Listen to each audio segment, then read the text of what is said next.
வணக்கம். அரசியலில் புதிய அத்தியாயத்தை கையில் எடுக்கும் பன்னீர்செல்வம். திடீர் பரபரப்பு. என்ன நடந்தது?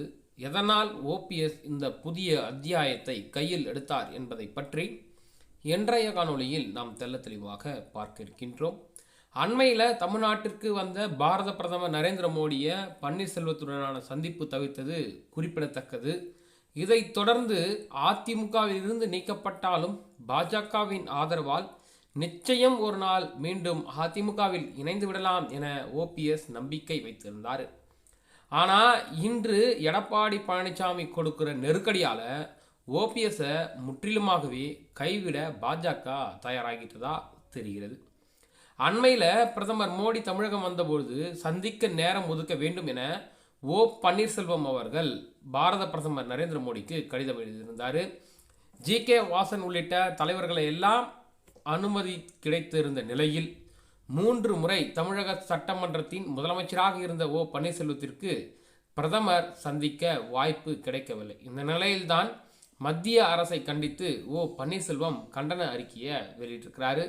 இது தொடர்பான அறிக்கையில் மழலையர் பள்ளி முதல் மேல்நிலை பள்ளி வரை பயிலும் குழந்தைகளுக்கு தரமான கல்வியை உறுதி செய்தல் போன்ற பல்வேறு நோக்கங்களுக்கு அடிப்படையாக கொண்ட சமக்ரா சிக்ஷா திட்டத்தின் மத்திய அரசுகளால் செயல்படுத்தப்பட்டு வருகிறது.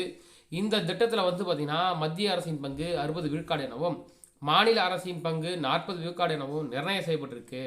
ஆனால் தமிழ்நாடு அரசு மும்மொழி கொள்கையை பின்பற்றாத காரணத்தை முன்வச்சு 2024-25 ஆண்டுக்கான இந்த திட்டத்திற்கு வழங்க வேண்டிய நிதியை சுமார் 2151 கோடி ரூபாயை நிறுத்தி வைக்கப்பட்டுள்ளதாக நாடாளுமன்றத்திலேயே மத்திய அரசு தெரிவிச்சிருக்கிறாங்க. சக்ரமா சிக்ஷா திட்டத்தை நிதியை நம்பி கிட்டத்தட்ட 65 லட்சம் மாணவ மாணவியர்கள் தனியார் பள்ளிகளில் கல்வி பெற்று வருவதோடு 6 லட்சம் தனியார் பள்ளி ஆசிரியர்களும் பயனடைந்து வராங்க.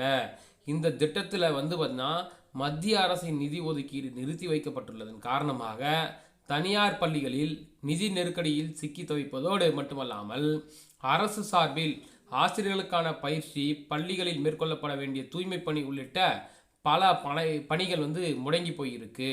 மத்திய அரசுக்கு கண்டனத்தை பதிவு பண்ணுறேன்.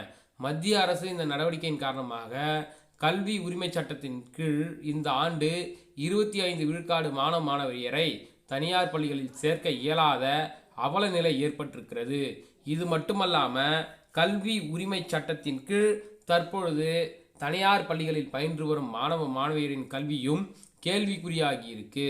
மத்திய அரசின் நிபந்தனைகளை மாநில அரசு ஏற்காதது என்பது மத்திய மாநில அரசுகளுக்கு இடையேயான பிரச்சனை என்றாலும் இந்த காரணத்தை சுட்டிக்காட்டி நிதியை விடுவிக்காமல் இருப்பது அப்பாவி ஏழை எளிய மாணவ மாணவியரின் கல்விகளை ஆசிரியர்களையும் பாதிக்கும் செயல் எனவும் இது கடும் கண்டனத்திற்கு உரியது.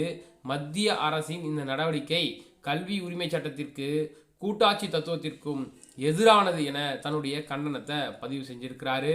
அது மட்டும் இல்லாமல் பாஜக தலைமையிலான மத்திய அரசுக்கு ஆதரவாகவே கடந்த சில ஆண்டுகளாக பன்னீர்செல்வம் செயல்பட்டு வந்து இருந்த நிலையில் தற்பொழுது அவர்களுக்கு எதிராகவே வெளியிட்டுள்ள அறிக்கை முக்கியத்துவம் வாய்ந்ததாக பார்க்கப்படுகிறது. இனியும் பாஜகவை நம்பியிருந்தால் தனது அரசியல் வாழ்க்கை அஸ்தமனமாகிவிடும் என ஓபிஎஸ் நம்புவதாகவும் சொல்லப்படுகிறது. என்டிஏ கூட்டணியில் தனக்கான வாய்ப்பு குறைவு அப்படியே நீடித்தாலும் மதிப்பு இருக்காது என கருதுகிறாராம் பன்னீர்செல்வம். அதன் காரணமாகவே பல மாதங்களாக நீடிக்கும் பிரச்சனை இருக்கும் பொழுது திடீரென கண்டன அறிக்கை வெளியிட்டிருக்கிறார். அது மட்டுமில்லாமல் மதுரையில் நடைபெறவுள்ள மாநிலத்தில் புதிய கட்சியை தொடங்கி விஜயுடன் கூட்டணி அமைக்கும் திட்டமும் இருக்கிறதாக சொல்லப்படுகிறது. திமுக மற்றும் பாஜக 2 கூட்டணியிலும் வாய்ப்பு இல்லாததால் அவருக்கு உள்ள ஒரே வாய்ப்பு விஜய் மட்டுமே. அவரும் பாஜக கூட்டணியில் இடம்பெற மாட்டோம் என தெளிவாக அறிவித்து விட்டார். இதன் காரணமாக பாஜக நட்பில் இருந்து விலகியதை உறுதிப்படுத்தவே இந்த கண்டன அறிக்கை என்று குறிப்பிடப்படுகிறது.